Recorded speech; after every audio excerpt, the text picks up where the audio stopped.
Ma'am, आप लगातार 2-3 दिनों से रानीवाड़ा क्षेत्र के दौरे पर हैं, क्या कहोगे इस दौरे को लेकर? जी बिल्कुल।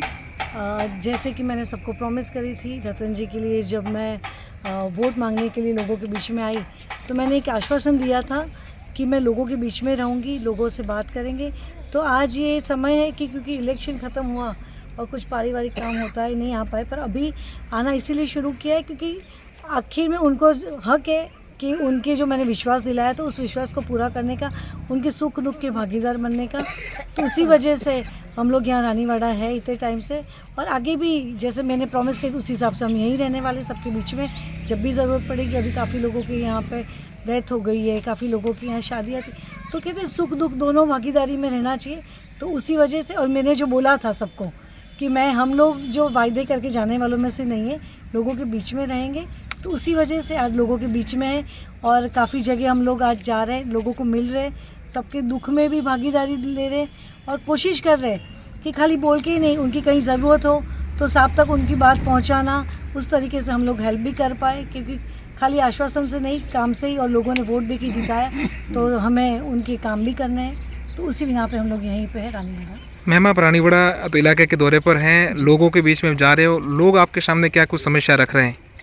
जैसे सबको लोग जानते हैं कि अभी गर्मी के दिन आ रहे हैं तो लोगों में पानी की तकलीफ़ें हैं, काफ़ी जहाँ रास्ते नहीं बने, कि आगे का इतना समय 10 साल, अब जैसे भी सब जानते हैं कि 10 साल का समय MLA साहब को, नारायण सिंह जी को दिया हुआ था, पर जो विकास होना चाहिए था वो विकास नहीं हुआ है। वो तो मैं इलेक्शन टाइम में भी घूमी और अभी भी देख रहे, तो पानी की और सड़कों की व्यवस्था नहीं है। तो ये चाहेंगे कि सरकार भले ही कांग्रेस की नहीं है, पर जैसे मजबूत इन लोगों ने एक नेता को चुना है अपने लिए, तो ज़रूर अपनी बात रखेंगे और रानीवाड़ा के हर एक व्यक्ति का और क्षेत्र का काम करवाएंगे।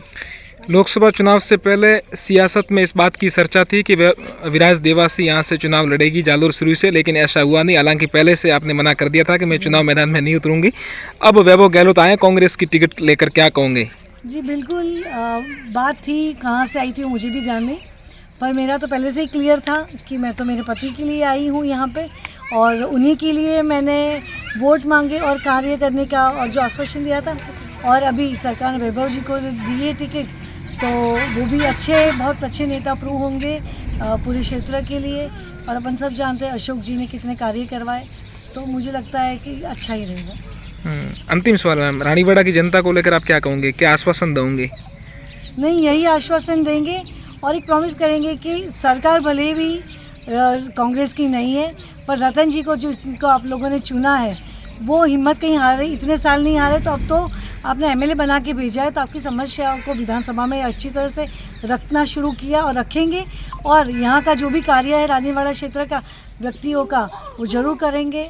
वो प्रॉमिस मेरे ख्याल से सबको विश्वास है, इसीलिए इतने अच्छे वोटों से साहब को जिताया है।